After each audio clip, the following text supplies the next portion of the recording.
You're listening to the CIP podcast, the Study Abroadcast Season 2, Episode 6. I'm your host, Ashley.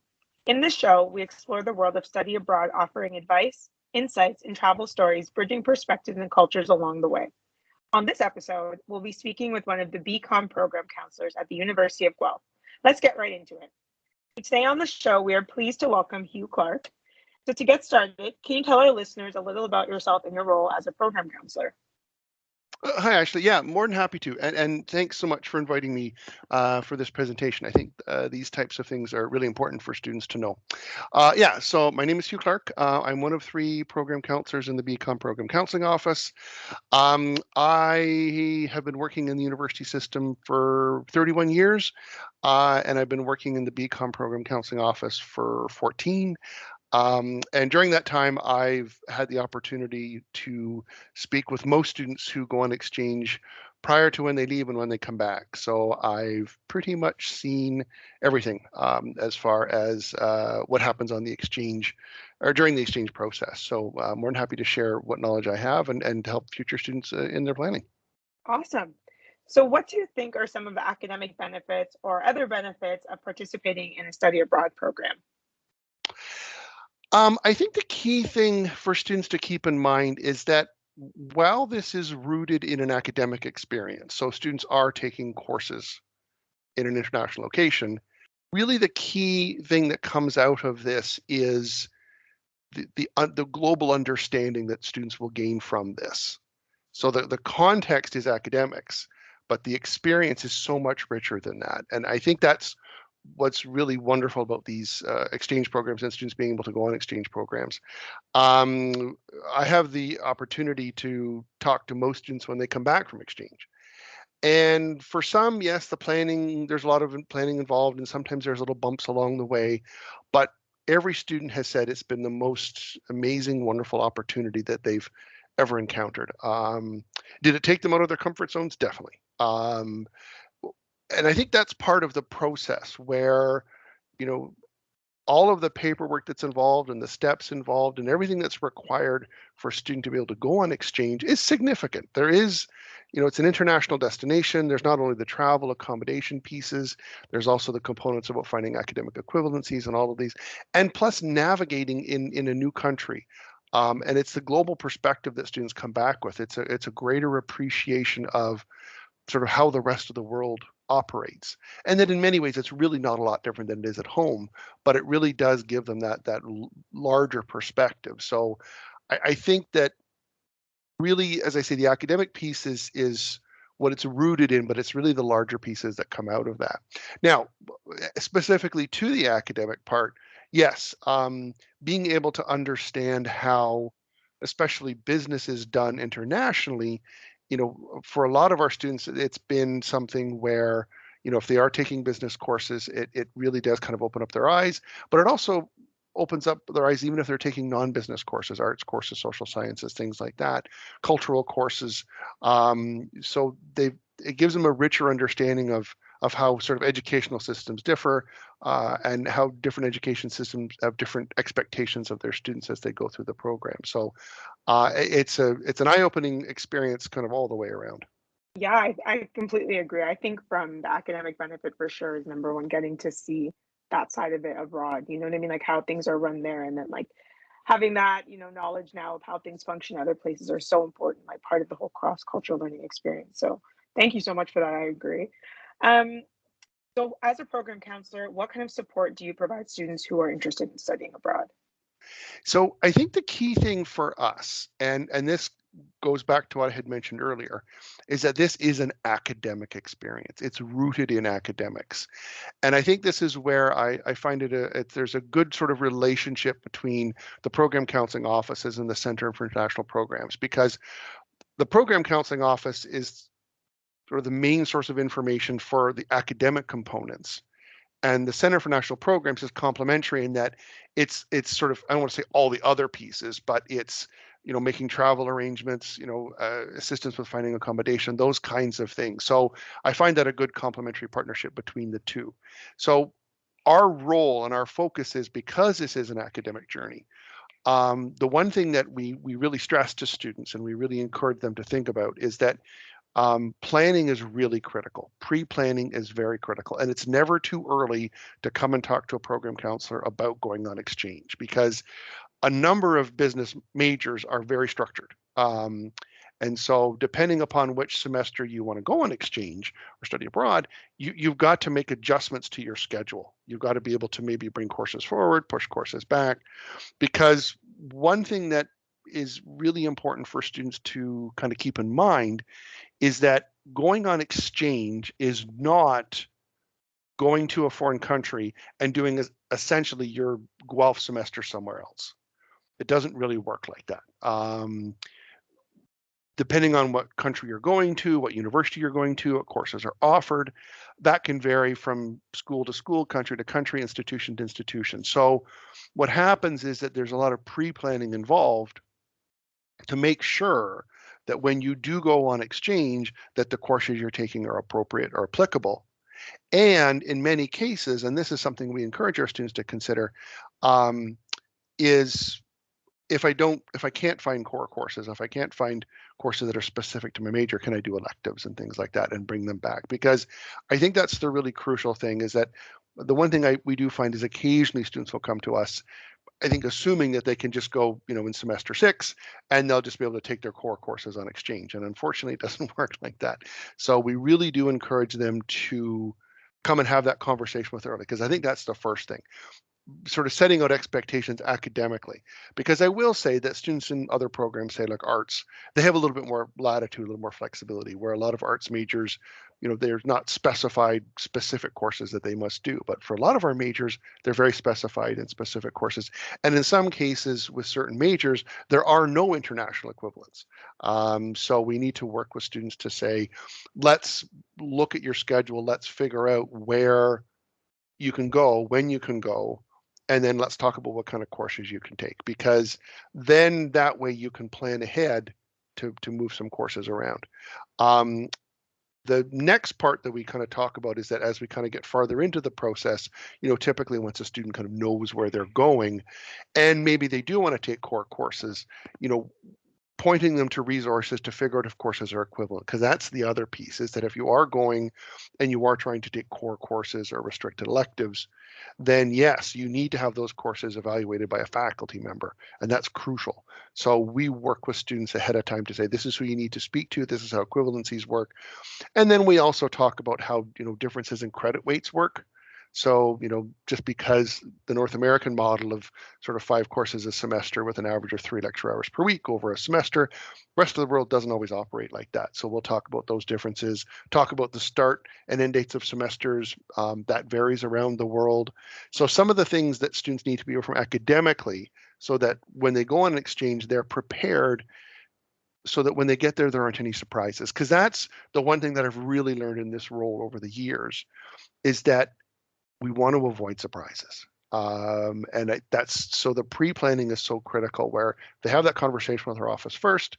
Then when they go, they're in a position to say, oh, my program counselor told me that this might happen. Or, Center for National Programs told me this might happen with this, or no, I can't actually do that because it doesn't fit. And I think that's the key thing that we it's really disappointing when students perhaps maybe don't do enough work. And this is a real very minority of students, but they get there and then they're disappointed because certain things didn't go the way they wanted them to go. And that's where we really do encourage students to come to us ahead of time to have that conversation, so that when the student goes on exchange, they complete their academic components and they come back, the post-exchange process, so where we actually assign the credits to their degree program, is seamless. So I think that's really the key thing for us, for our office, is really focusing on that academic piece, so that there are no surprises. And I think, well, I shouldn't say there are no surprises. We reduce the number of surprises that a students may encounter. Yeah, that's very insightful. I think a lot of students going abroad don't realize how much pre-planning is actually involved. So getting to speak with a program counselor as early as possible is definitely key and can help lessen the amount of surprises that they may experience. And on that note, a lot of students are worried about study abroad opportunities delaying their graduation. So how would you address these concerns? So I think in most cases, for students that we've been working with who go on exchange, I would say the vast majority can fit it within their degree program. So 4 years if they're non-co-op, 5 if they're co-op. So what happens is, again, the key thing is pre-planning, determining when they're going to go, what courses they need to make up. Um, I think in most cases, if a student plans their courses on exchange accordingly, yeah, they don't actually have to extend their degree program. Occasionally, if a situation arises where a student perhaps relies a little bit too much on trying to get core courses when they're on exchange and then they get there and they can't, then yes, they might have to add some time on the end. I will say as well, and we do want students to consider this, is that, you know, it is something too where for some students, given the nature of their program, it just trying to fit in an exchange semester while they're studying is just too problematic. It's too tricky. So in that case, you know, we encourage them to look at the summer programs, the field school summer exchange programs. They're usually shorter length, and you're not getting as many courses typically, but that's one way to experience it. But the other piece is, and we have a few students who do this, few students a year who do this, who will maybe sort of finish up the bulk of their courses, their core, and then add a semester on to the end. So they delay their graduation to be able to go on exchange because they want that opportunity. And that's definitely something that we would talk to students about that. So that, yes, you know, let's look at that opportunity to say, you know, is there a way for me to still kind of fit this in? My program's very structured. It's going to be really hard for me to do it. But can I, maybe I can fit it at the end, and we can talk about that as well. Because as I say, for some students, they're being able to have this experience, to have this opportunity is so significant that they're willing to say, you know what, you know, I don't have any really firm plans after graduation. I'm just going to delay my graduation by a semester so I can have that exchange opportunity. And we can definitely talk about how to map that out. On average, when would you suggest students should study abroad? And what is the best time in their degree and academic journey? So in general, for business students, we typically recommend third year. The reason being is that if you have to, let's say you go in winter of year 3, what that does is that gives you the opportunity to, you know, maybe bring some of those courses from winter year 3 forward, and it gives you the opportunity to maybe push some of them back. So as opposed to going in second year where maybe you don't have the prerequisites to bring third year courses forward, you know, doing it in third year in general, and most students will go in the winter of third year. And that sometimes is more to do with timing of when other universities, their semester operates. And we can definitely talk about that when a student comes in and has that conversation. But in general, third year. For students that are in co-op, it and I should clarify that co-op students can definitely go on exchange. That's something that they can definitely do. Keeping in mind that your co-op, or sorry, your exchange a semester has to coincide with an academic term. If you want it to coincide with a work term, then you have to get permission from your co-op coordinator to revise your schedule. So that's kind of outside of our office. But for co-op students, you know, you guess you could kind of say it's third, fourth year because they've got an additional year to be able to do this. The one thing that we would not recommend, and never recommend actually, is someone going in the last semester of their last year if they still have core courses to do. That is a significant gamble. Students can run the real risk of, you know, relying on another institution to be able to have a core course. A, is it offered? B, is it equivalent? And is it something where, you know, you get to the host institution, and although this is very rare, you know, courses can be canceled. And so all these plans that are sort of put in place. So we didn't, the only time we ever would look at a student going in sort of fourth year or the last semester of their last year is when all they have left is electives. That can work in that scenario because then typically students can find the courses they need. And worst case scenario, they can come back in the following summer or fall and pick up electives online. So that's typically in those kind of scenarios. But no, in general, third year is kind of the best time to go. And again, that's where once they've chatted with us, we can talk about that process and kind of map out when's kind of the best time to go. Yeah, and I think too, in terms of like maturity and getting the experience at your home institution, like at the University of Guelph before taking off, you don't want to feel like you missed out, or if you wanted to switch programs, there's so much that goes into like going in your third year and like why that's the best time, and also playing catch up if you need to, like if you come back before summer. So I agree. I think third year is like the best time for students to get to go abroad. Do you have any other tips or advice for students who are considering study abroad? So I think the key thing really is the planning ahead. I think that's the single most important piece. Don't leave things to the last minute. If you're trying to get core courses or restricted electives, that requires some work. That requires reaching out to faculty and things like that. Now that doesn't happen until so you know where you're going, where you've been approved to. So there's multiple steps in this process. I mean, from our office's perspective, we often kind of say there's sort of three times you meet with a program counselor if you're thinking about going on exchange. The first is when you sort of have the idea, right? So you're going to come and chat with us about just how the whole process works, how it fits into your major. The second is after you've where you're going, you're kind of nailing down what courses you want to go, or what courses you want to take, sorry. And that's something where we'd have a more detailed conversation about that preparedness. And then the final time you meet with us is on the post exchange. That's more paperwork, but that's kind of wrapping things up. And that's ideal for students to kind of to go within those timeframes, because I think for all of us who work in the program counseling office, we have sort of a little piece that we talk to about every time someone wants to talk to us about exchange, and we're more than happy to talk to students about that. And I think the key thing is to sort of the planning ahead. The only other pieces I would sort of have students be thoughtful about is, oftentimes students will ask us, where should I go? What's the best institution? Where am I going to get the best fit?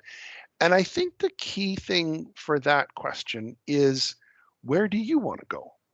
What is it that you want to experience? Are you wanting to spend your weekends traveling through Europe?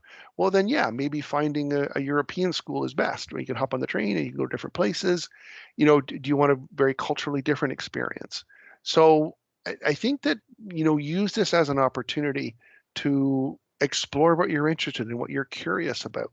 I think that's such a critical thing. I remember years ago, we had a student who, was wanted to go to Italy on exchange because her heritage was Italian, but she didn't really know much about the country or the language or the culture. And for her, it was more of a cultural exchange than an academic. She did do courses, she did complete coursework, but for her, it was really that opportunity to be able to experience that culture, and that was important to her. And that's something that we would really encourage students to think about, is where you go is really dependent upon what you want to experience, and also depending on climate and things like that. So, I mean, that's another factor. I mean, we have I think we have exchanges with Iceland, but unfortunately, fall, winter is kind of their darkest months. So, I mean, you have to kind of be a little bit thoughtful about, time and temperature and things like that. I think the other thing, and kind of maybe the last piece that for students to be aware of, is that when students are looking at exchange partners and exchange programs and things like that, one thing that we really want, especially business students, to be mindful of is you don't have to choose another business school to do your exchange. In fact, sometimes it can be limiting. There are some business schools internationally where you can only do business courses, and sometimes students struggle finding courses that don't duplicate courses they've already completed, because when you go on exchange, you cannot repeat a course that you've already completed here. So one thing to, make sure you don't limit yourself just to business schools. If you're wanting to get only business courses, say you only want to get economics courses or something like that, then we can have that conversation about, what schools, you should be looking at and how to look at them. But don't limit yourself just to business schools. Look at this from a bigger perspective, and I think that kind of ties into sort of the final comment and sort of reiterates what I said in the beginning, is that this is really such a unique opportunity to really immerse yourself into another culture, different ideologies, meet people from different countries. And I think it's critical that having that experience is more about where you feel comfortable going, what you feel comfortable experiencing, than necessarily focusing exclusively on the courses. Well, thank you so much for sharing that. I think it's so nice to get a program counselor's perspective on study abroad, because I think many students may be scared or worried, like, how is it going to affect my degree? And there's so much thought that has to go into it, but it's nice that at the core of everything, program counselors just want you to have this unique experience, as you said. And I think that's so enriching, and it just speaks to the great opportunity that everyone sees at Guelph and believes in these experiences. So thank you again for that. Well, that's all for today's episode of the Study Abroadcast. Don't forget to explore your own study abroad opportunities on the CIP website, uoguelph.ca/CIP, or follow us on Facebook or Instagram. Our Instagram handle is CIP_Guelph. Thank you for listening, and thanks to Hugh again for sharing his advice, insights, and travel stories. Stay tuned for our next episode, where we look to unpack the study abroad experience even further.